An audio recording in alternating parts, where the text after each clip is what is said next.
So, Mr. Justin Farr, when you think about the sense of the sacred, how do we lose it? What are some of the things we lost along the way, and how do we recover it? What are some of the things that come to mind for you immediately on this subject? Well, I guess for me on this question of how do we lose the sacred? Um, it comes like this one kind of big point of mine is that we've lost the sense of the sacred by the sacred itself, but also the ground for the sacred being hollowed out over time in our culture and society and how we think. And and again, there's a number of different things that have participated in what I call this hollowing out of this of the sacred and the ground for sacred. But I just want to just talk about just three points, three of these kind of three factors that led to it. But first, like what I mean by I kind of want to explain a little bit more about the ground for sacred. We understand what the sacred is, but I would also add that in the concept of in our thinking of the sacred, we'd also need to consider this ground for the sacred. And what I mean by that is the conditions by which we can recognize the sacred and experience the sacred in our world, in our day to day concrete lives, and how we think and in the world. And what I mean by how we think, it's not just like, oh, ivory tower, what professors like deep thinkers think, but what the average ordinary person thinks about the world and how he or she experiences the world through the lens of culture. Um, and I think with that right there is that people have a sense of the sacred by what they encounter, and that, but also that could be further developed or hindered by what they are exposed to by what they encounter. And so, for example, somebody who goes like the church or raised in a religious household and goes to church every Sunday is given access to a lot of the ground of the sacred because they go to a place removed from the world, and and they encounter things like the Bible and and and and the sacred tradition, and they encounter things that teach them about the sacred and give them a sense that God and the supernatural and things of this world are real things. They're real entities, real agents in their lives. And once they have a sense of that and they take that to heart, then they live as if those things are true because it surrounds them. I mean, or if you like, it surrounds them and it gives them a way of looking at the world and looking at how things are. And so that's what I mean by the ground of the segment. I feel that over the like that's been hollowed out, and the process of this hollowing out and the losing of the sacred in general is not something that just happened in the last 50 years or so, but it's something that really has um, like is the development of like centuries of kind of thought, centuries of like philosophical thought, especially like dwindling down to like what's the word? Kind of like dwindling down, kind of watering through to the main culture and everything, but also like I believe it's more of a gradual thing that's taking place over time, but the last century has accelerated that process by which we are left with a profound sense of the lack of the sense of the sacred and a profound sense of the hollowing out of the ground of the very ground of conditions by which we can recognize the sacred. So like kind of putting it that way first to lay the ground and the context for the 3 points I'm going to bring up. And again, just like I said, the points I bring up are not definitely not the only points, and even then, when I talk about them, it's not even listing them in a hierarchy. Oh, this is the main reason, or these are just some of the reasons and stuff. And so people feel free to add and adapt to this. But the first kind of symptom of this kind of hollowing out of the ground of sacred is the unintended. It was caused by the unintended bad side effect of the good progress of science popularized in society and culture.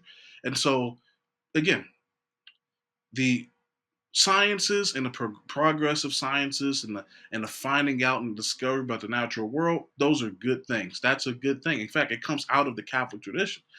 In fact, I mean, like a lot of the religious, a lot of the first kind of like systematic scientists were religious people, deeply religious people. And that continue to be the case. We all the way to I mean, people like that work at the Vatican Observatory, again, or like the formulator of the Big Bang Theory, Father George Lemaitre. And so, again, science, progress of science, good thing. But there is an unintended side effect of this progress, of the popularization, I should say, in society of the progress of science, and it's a bad unintended side effect in the sense that we've developed a mistaken attitude concerning the power of science, in the sense that science can answer all questions, including questions that are outside of its scope. Science can't answer all questions. It can only deal with the questions that are pertinent to its scope. It'd be like trying to use sports analysis to try to talk about try to talk about, I don't know, people's mental health or psychological problems or something. Like it's the like you're using two different tools or two different fields of study to answer like like different questions and stuff. And so science can't answer the deeper philosophical questions and deeper metaphysical questions, the deeper deep questions that we have about morality and being itself and how we ought to be in this world, and why, questions of why anything exists at all. But of course, and there is a mistaken attitude that we've developed, especially in our culture, of the power of the over kind of evaluation of the power of science to answer all questions. Because you feel like, oh, if there's a question that we're talking about, then we can use science to answer that question. You know, even things about, okay, why is there something rather than nothing, or how did the universe kind of like uh, uh, come to be in the sense that, okay, how did the universe come into existence, and not, okay, how did the universe develop and everything naturally or something. But or questions of morality that tells us, okay, how to live. The overuse of science kind of leads to a decrease of the sense of the sacred by again bringing everything down to the level of the material, which is what we'll talk about a little bit more a little bit later. But moving on to the second sub point of that, the unintended bad side effect of the good progress of science has also been the delegitimization of metaphysical and religious thought that connects human thought to the things that are beyond the purely material and the pragmatic, and that and and the things that ultimately lead us to God Himself, who is sacredness itself. Uh, because once you have this over kind of application of science, of the scientific method to things outside its scope, this over evaluation of the worth of science to try to tackle questions outside of its scope, then the thought pattern kind of comes about of like, okay, again, we don't need philosophy or theology or religion to help us answer these questions.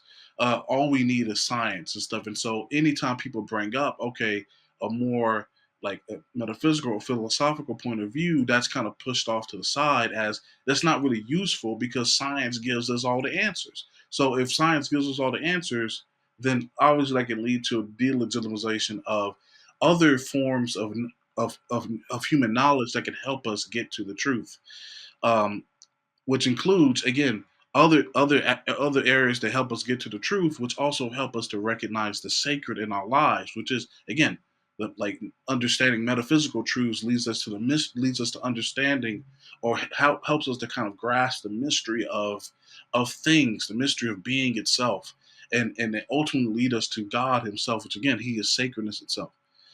A third kind of downside of the unintended bad side effect is, again, a limiting of a scope, the limiting of the scope of human thought concerning the nature of the world and being itself to the level of the material, and that in what we call the materialism, to which the thought is all there exists is the material, all that exists is matter, and the only, so that's the like the if the uh trying to think of the right word, but that's a sense of, okay, of like an ontology, a materialistic ontology that stipulates that all that being is, all that constitutes being is the material and matter, and which also what proceeds from that is a metaphysical, is a materialistic epistemology, which is the epistemology tells us how can we understand the truth, how can we come to truth claims, but but if that is kind of, if that is affected by a sense of materialism, then you would have the perspective that since the only thing that exists is matter and the physical. Therefore, the only forms of explanation that we can possibly have for any phenomenon in the world is also material causes. And material causes, whether it's primary causes or secondary causes, it's only the material. But if all that exists is matter and the material, then that that limits our scope, that limits things to things that we can comprehend with the mind. And if we can comprehend all things with the mind using the scientific method, then there's no mystery to anything. We and there's consequences to think. There's consequences to having this perspective that we can just, again, understand and comprehend and use everything in the material world. Um, because it's all material, and it's going to, and we're going to talk about some of those kind of consequences there. The last unintended bad side effect is what's been called the disenchantment of the world, like like a disenchantment of the world in the sense that there is a lack of sense of the deeper mystery concerning the nature of things and the nature of being itself. And so, but like disenchantment is a way of thinking, okay, again, demystifying the world, like, because an example is like with the an example of this kind of like of the thought that I've been kind of outlining with the progress of the sciences and the progress of answering questions about the universe and at least material, like the natural world, then that leads to what I've kind of talked about, what I've already kind of outlined, is this demystification of the world. And by demystification, I don't mean like a like superstition. I don't mean, oh, we should go back to a time when we thought that there was a God behind every rock. Like, no, we should see things. We should understand the natural world as it is, of course. But the demystifying of the world is really the demysteriorizing the mystery of the world, like the loss of the sense of mystery. In the sense that by mystery, I mean that not that we can't know things, we can't come to know things. Oh, it's a mystery or whatever. But that we can't say enough about God's creation and about the human person. If we fully, if under this faulty mindset, we use science to overcome and figure out everything there is about the universe, and we limit things down to material things, and there's nothing spiritual or supernatural, then we've conquered everything, and we've conquered things on an intellectual basis, and there's only a limited things that you can say about it, and it's nothing that goes beyond it. There's no underlining divine principle behind all things, that in and of itself this divine principle is infinite, is infinite, and you can't say enough about God. Like, and God has so constructed the world that he has imbued his own sense of mystery of himself in the world by ways of reflection. And so, um just as like you can't say enough about God, once we bring in God in the world, we can't say enough about the world itself when we're having that same conversation as God, because God's power and God's the reflection of God's beauty in the world is so wide, is so grand that we can't say enough about these things, and it continues to boggle the mind. I mean, like, I learned it even back in philosophy in seminary that I think Thomas Aquinas said I believe it was Thomas Aquinas who said that we can't even understand the essence of a fruit fly, let alone the essence of God. But a fruit fly is much less than God. But if we can't understand the essence or the nature fully, comprehend fully the nature of even a fruit fly, then that's not that's not a limit. Oh, that's not a bad thing. That's a good thing. That's saying that like that God has created even a fruit fly with such the greatest of majesty, somehow like that reflects a part of Him, that we can look at the things of this world and just infinitely marvel at God's ability, God's beauty and majesty in creation that He has orchestrated and put in the world and stuff. And if we and if you move up the line of being, I mean, think about your family members. Think about your best friend. Do you really understand your best friend? Do you really understand your spouse? Fully comprehend your spouse? No, your spouse is is forever going to be a mystery to you. Like, hopefully in a good way, in the sense that like there's always going to be something new you discover about the person you've been married 20, 30, 40, 50 years. And even if you come down to the level of oneself, do we really even understand and comprehend our own selves? No, we don't. There's always something we're discovering about ourselves. We don't know ourselves totally. And so if that's true for created being, think of how much this must be true for for the divine being and stuff. And so, but to kind of but to kind of wrap up that point right there, like this unintended bad side effect of the good progress of science popularized in society and culture leads to a mistaken attitude concerning the power of science, leads to a delegitimization of metaphysical and religious thought, which allows us to which assists us in going to the sacred. It limits the scope of human thought to the mere level of the material, uh, by virtue of materialistic type of thought, and then it leads to a disenchantment of the world, and so and have a sense of sacred. So that's the first kind of bit right there. The next two are going to be a little bit more kind of streamlined.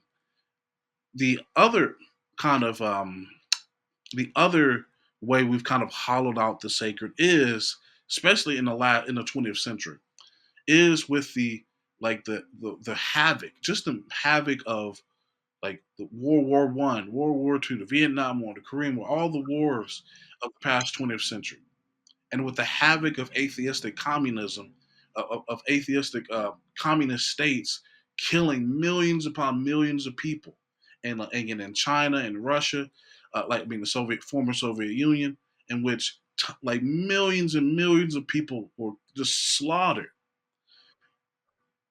The effect of that and that has that right there, even if you just hear about it, has an effect on how we are able to perceive the sacred in this way. Once human life is kind of disposed of in that way, human life is rendered destructible in mass to meet whatever political economic aim we have, and the result is that human life becomes mere casualties, mere numbers. You think of you can just look up just go ahead and look up the statistic of how many people died in just one of those conflicts, like World War II, and on all sides, and you'll discover, like, again, countless of different, like, of numbers, like millions of people died. But of course, every one of those people that died was like, they're not insignificant. They were made in the image and likeness of God, and God knew that God had well, they were, before they existed in physical reality, they were a thought in the mind of God. God knew every hair upon the hair of those millions of individual people who perished in even in just one conflict. But if we but we don't get a sense of that if we just look in the history books and just look at the number of casualties in the war. We don't understand because we don't see the individual lives of that. We don't see each individual person that were born as a little baby and then grew up and received some type of education, was raised in a family, and then went off to war and just to die in a war and stuff. And so we don't fully grasp that by just looking at mere numbers, but the effect of that afterwards, after those conflicts are done, the effect of that is that human life is rendered as just mere numbers. What's sacred in the sense of human life, one of the most things that is in this world is rendered just one more number. Um, Connected to that is the destruction of human life, along with the destruction of the gift of creation, like the use of creation in war to destroy one's fellow man. And so the gift of God's creation, which is a sacred thing that God has given us, is being used for the destruction of other sacred things, mainly human beings and even churches and stuff and other good buildings. Because of that, the world, the material world, and the resources of the world are as well used along with human life as casualties, as amounts, as for people's political aims or economic aims or whatever. And then you have like it not connected to war, but still probably even more tragic, really, is the abortion of is the scourge of abortion, which the killing of millions and millions of unborn children across the world, even in this country alone. Like since between that time Roe versus Wade was the law, again, I've always heard numbers of like 60 million unborn children being slaughtered and killed each, like in that time. But again, human life is sacred. But if human life, the sacredness of human life can be delegitimized and not called life, if it can not be called life at all and dehumanized and removed from its proper status, which and the proper status of being human, and it's in that proper status, the status of humanity, the status is the very context by which we are able to receive and understand our sacredness, is by knowing what we really are. But if human life is delegitimized and not even counted as life, and just exterminated in the most sacred place, humanly speaking, the mother's womb, then of course we're going to lose a sense of the sacred in that way. Um, and then the last point, the last overall point, kind of touches home to, again, religious folks like me and you and people watching this program, is that it is the mistreatment of the sacred by members of the religious status quo, leading to a disillusionment with the sacred content that is handled by those members of the religious status quo.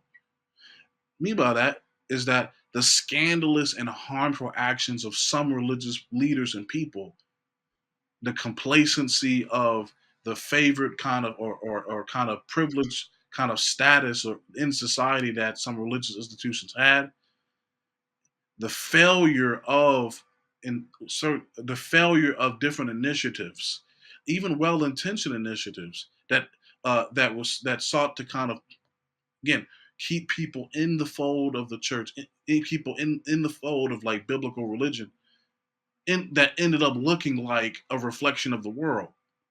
And also the scandal of religious conflict between different groups in the modern period and after modern period, in the postmodern period to this, uh, all these things has led to people becoming disillusioned with the sacred by the bad actions of, again, people like myself, again, members of the religious status quo of institutional religion, that and that the failure for us to do our job in handing on the sacred, because once sacred people act unsacred, then how can people approach the sacred? Because again, like it'd be like kind of like even worse form of like throwing the pearls to swine. Here you have the swine throwing the pearls to, like the swine throwing, I don't know, like throwing the pearls themselves and stuff like that. So like and so if people don't won't even see the pearls, they'll just see the swine. It's like what am I, why am I getting fed by this pig and stuff? What did this pig has to offer me and stuff? And so all these things, like I think these kind of three major things, in addition to other stuff, has led to a hollowing out of the sacred in the ground of the sacred, the unattended bad effect of the good progress of science, the scourge of global untold levels of human bloodshed during the 20th century, and the mistreatment of the sacred by members of the religious status quo, leading to a disillusion with the sacred content that's possessed by the members of the religious status quo and stuff. And so overall, when the gifts of human life and creation, I mean, gifts of human life and creation, they're gifts from God. And because they are gifts precisely because they come from God, and they're sacred because they come from God. And and that whether we're talking about human life or creation, these things are meant to be sacraments, small as sacraments, and for displaying God's presence and glory. And um, once we lose the sense, once we lose like a proper handling of these gifts of human life and these gifts of God's creation, the sense of sacred is lost. Also, when God's gifts, in terms of human beings and creation, become mere fodder for sin and death and destruction, become casualties and mere resources for us to use, then the sense of sacred is lost. Because God has created us to understand and apprehend the sacred by the things that exist in the world, because we are embodied creatures. But once we lose the sense of the sacred of what God has created, then it's hard for us to kind of apprehend those things. And then lastly, when religious leaders fail to lead us in order to keep the human eye and the human ear to the sacred, then the sense of the sacred is also subsequently lost. And so all of that together is how is again is just mere pieces probably of the pie of how we've lost the sense of the sacred and like the ground for the sacred and stuff. So, if you were to put a timeline on this to help the student to understand um, where this demystification takes place, I think we can understand a little bit of the science piece when it starts to take place, and the materialism. Perhaps we can sort of get there, but the demystifying. Where would you, in a timeline, where would you put that? I mean, it's different people can make different arguments for where it begins and stuff, and like and so um, it'd be hard for me to kind of give like a full exhaustive timeline. And what I'll give is like maybe different kind of events or phenomena in history that kind of led to it, and then and then we can place kind of like these events in history because it's a gradual type of process. And there's different things that contributed to it. I think um, like I mean, if things go back to I mean one thing off the top of my mind is maybe like the advent of philosophical nominalism by William of Ockham, maybe, like in the sense that um, the gradual kind of like stepping away of metaphysical realism, again on a philosophical bent.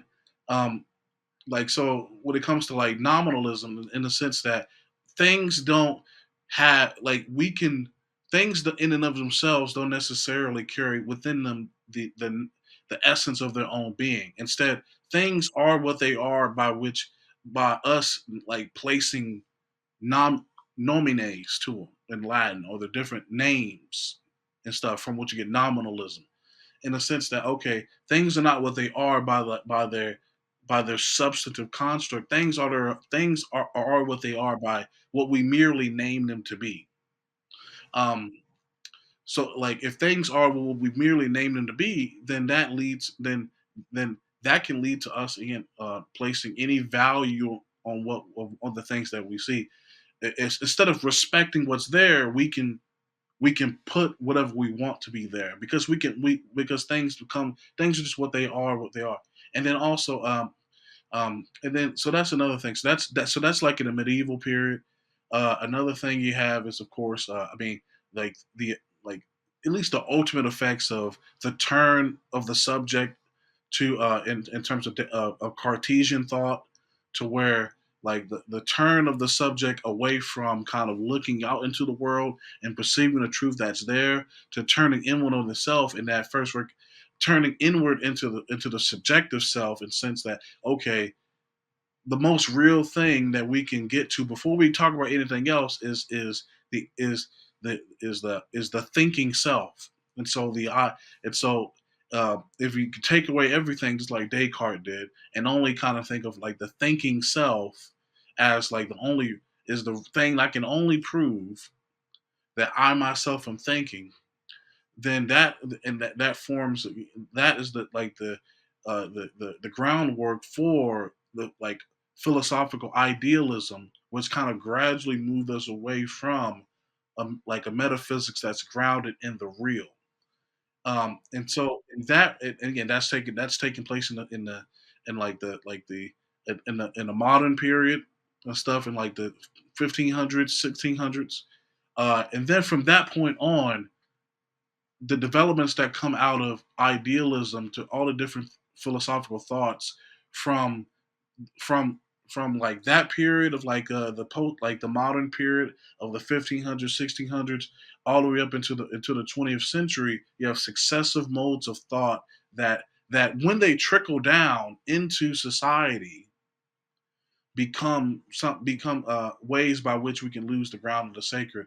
And so another thing would be um, um, the advent of like Jean Paul Sartre's existentialism, like in which he thought like obviously like the existentialism that Jean Paul Sartre exalts will be an atheistic form, and so he would say that what's the formula the like um I might have to look it up like something and I can't think of the formula that he used, but but man precedes essence or something like that. Like I can't think of it. But basically, but the basic thought is this: is that um, again, it kind of has roots back to the nominalism, like especially his book Existentialism is a Humanism, and that existence precedes essence. And what that means is that existence preceding essence is that what is what is takes primary to any like nature, any kind of essence that that may like any type of like thought about an essence. So, for example, when God creates the world, like creation from the perspective of God, God has even before creation comes to be, God has the idea, the divine idea of what that thing is supposed to be.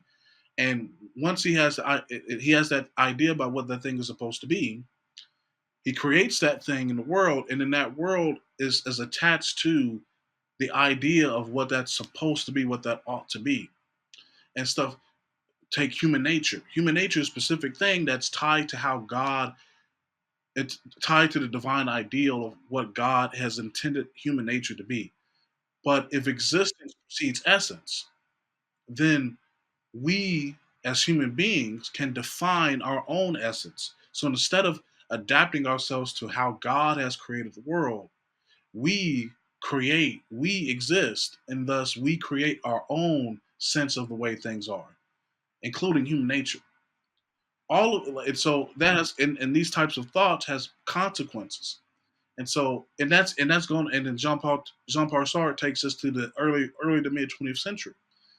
So I'm breaking all this to say that again to provide a way of like just different points in history gives us ideas that trickle down in time that have consequences for our own thought. I mean, for how we do things, for human activity, including the human activity of how we treat and understand the sacred. Because if things if we don't recognize that that God exists, that things come from God, and that we don't define those things how they are, but that God has in that goodness itself has given us the blueprint for how things are. We don't follow that blueprint, which carries with it the sacred. Then of course we would lose the sense of the sacred, the sense of how we're supposed to treat things and how we're supposed to live and move and be in the world. Um, by not following the blueprint of he who is sacred itself, and treating things with proper respect and the proper dignity that's afforded to those things that's imbued by God.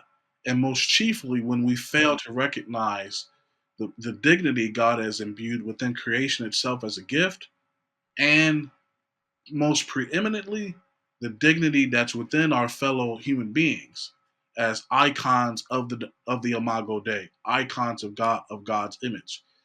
We have the chief form of we have the chief form of dignity in this world as being image bearers of God. But once and because of that, because we bear the image of He who made us, that dignity is tied to the way things ought to be, which gives us our sense of morality.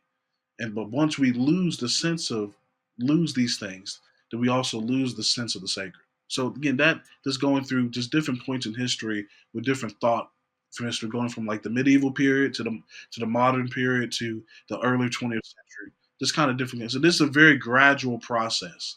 But I would tie, but this last point, I would tie it to the gradual kind of rejection of metaphysical realism um, um, over the course of time, and the adoption of basically different forms of philosophical idealism, and over the course of time. So when everything is hollowed out, the ground floor by which the sacred has a firm foundation, and especially I think the delegitimacy piece. I think when people think of some of the scandals, especially some of the grossest ones we saw in the early 2000s with teenagers and young children being harmed by a number, small number really, of priests and clerics and religious.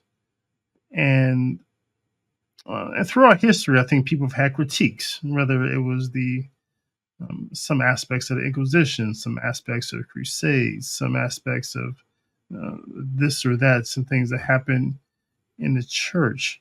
So the at least the appearance of the how the church delegitimizes is authority. And we can even go to the French Revolution and the revolutions of the 1800s, and just that whole piece, and the Avion popes, and just all that together. How the church, how we as a people and our leaders may give the appearance of the church not having a moral authority. So that, and with the hollowing out.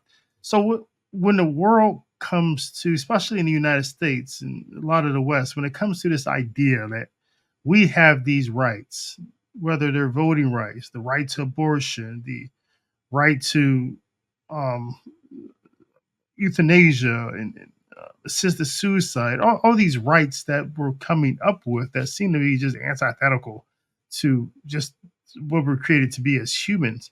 When they come up with these things, Mr. Justin Farr, is that are you saying that's just going to happen naturally when the sacred, that ground floor by which it has that firm foundation, is hollowed out? So if I understand correctly, like the modern secular understanding of rights and like the proliferation of different rights and everything that we have today, is that a natural kind of response to the hollowing out of the sacred? Um, Especially with the piece of where the moral authority of the church is not thought of as, it's just delegitimized, as you say. The world just doesn't think the church has that moral authority to influence culture and inform our rights. I mean, I think at least the formulation of the thoughts of rights, um, in the mode that we have them today, and people's especially popular understanding of rights, that appear to be kind of like floaty, kind of understanding. If you ask people where do these rights ultimately come from, you may get answers like, well, like I mean, like you may get a very different answers like, oh, the state gives us the rights, or maybe like, or like I don't know, comes to just being a human being, which again is truer, comes from being a virtual human being. Why? But why would it? But why would that matter? Why would being human matter in regards to rights?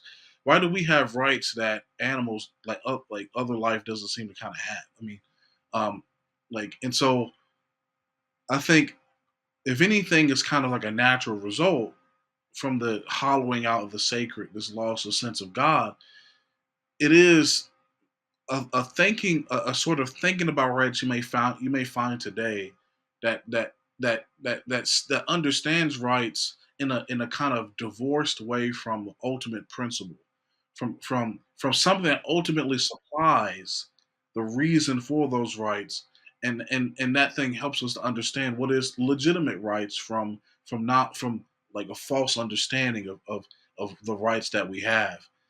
Is that I mean but really a secular understanding of rights really doesn't lead us anywhere at the end of the day, just like a secular understanding of morality doesn't lead us ultimately to anything at the end of the day as far as like an ultimate explanation for why and how these rights exist, because these rights ultimately are linked to the good, and if the good is not, as we understand it, rooted in goodness itself, then our understanding of rights is going to be deficient.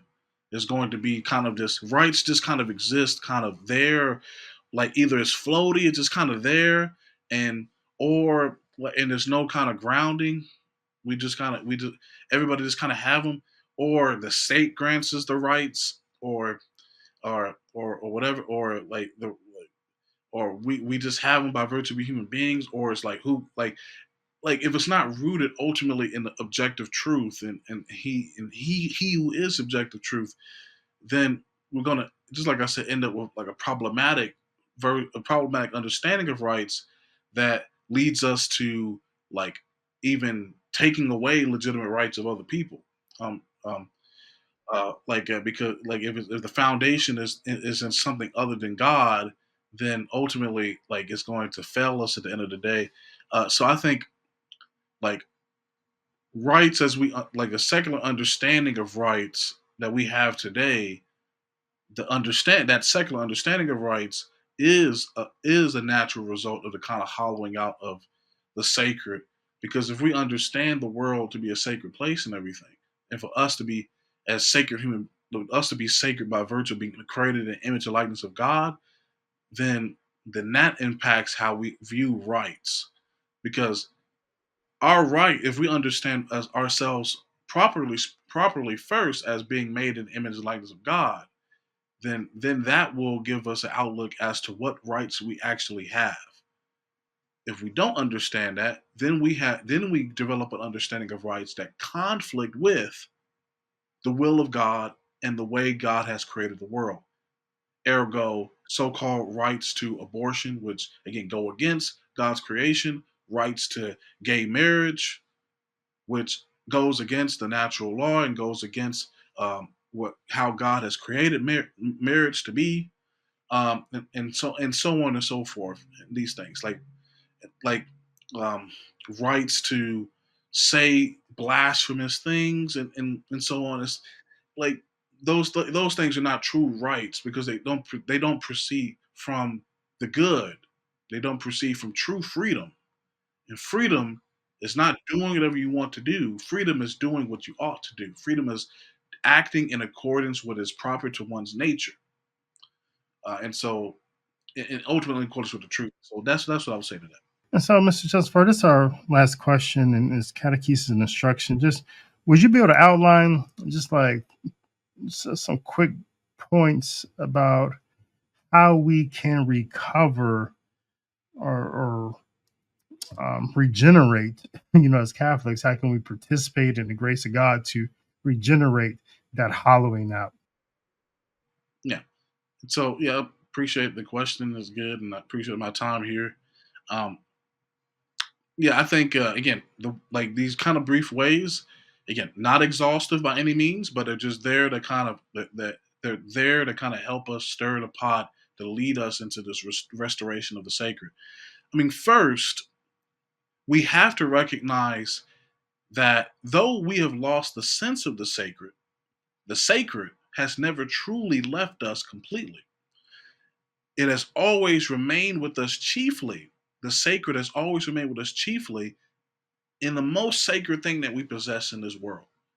And what is the most sacred thing that we have access to, that we are able to possess, like within our bodies? The Eucharist. God, Jesus, in every tabernacle of the world.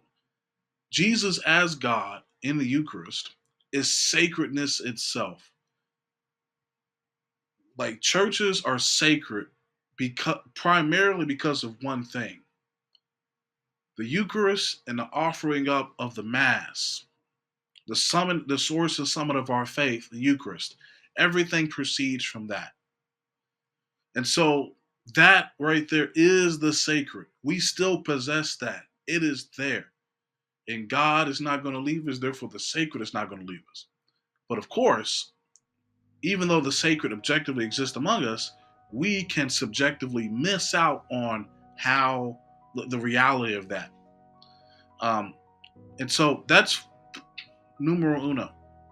And then we and then recognize that and contemplate and learn from the truth and the concrete reality of the presence of He who is sacred, still present in the world, in the tabernacle, in the Eucharist, and in this next point right here, recognizing the sacred and God's sacred gifts of us as living icons of the sacred, living icons and image of the image of God, and the sacredness of the world as a gift from God. Um, Again, and I think like again, whatever you think about Pope Francis, I think Pope Francis does a good job of reiterating. The Holy Father does a good job of reiterating the goodness and the sacredness of the environment and of like of the created world, recognizing that the created world is a gift from God that needs to be treated appropriately. It goes all the way back to Genesis and stuff, and that can be affirmed without any kind of like devolution an environmentalist ideology or something like that.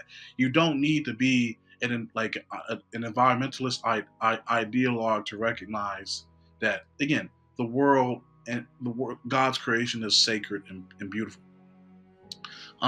Then we move on. Now we got the ideas right. Then we move on to the practical things we can do.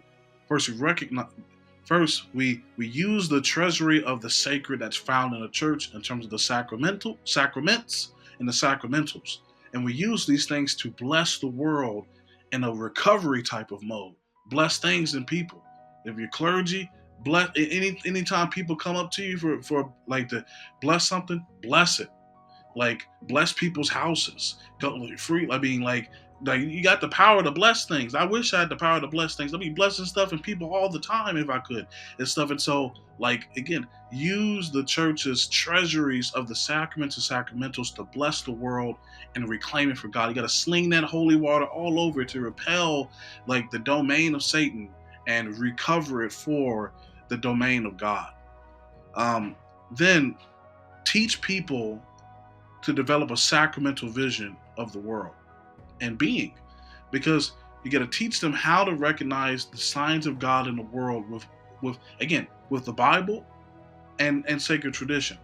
The Bible is filled with recognizing that okay, the world is a reflection of the one who made it, and the tradition follows that, and it's out of the tradition that we even develop things like science to once you recognize that oh, an intelligent mind from like from divine revelation has created the world and is imbued it with beauty and intelligibility. Therefore, we can learn about it. We don't have to be afraid of it, and that it's a reflection of truth itself, and it's a form of truth that go along with the book of scripture, the book of scripture and the book of nature helps us helps us to understand truth in the world, and then recognize that that even being itself, we keep talking about it, is something that comes from the divine, and that the Trinity has created being.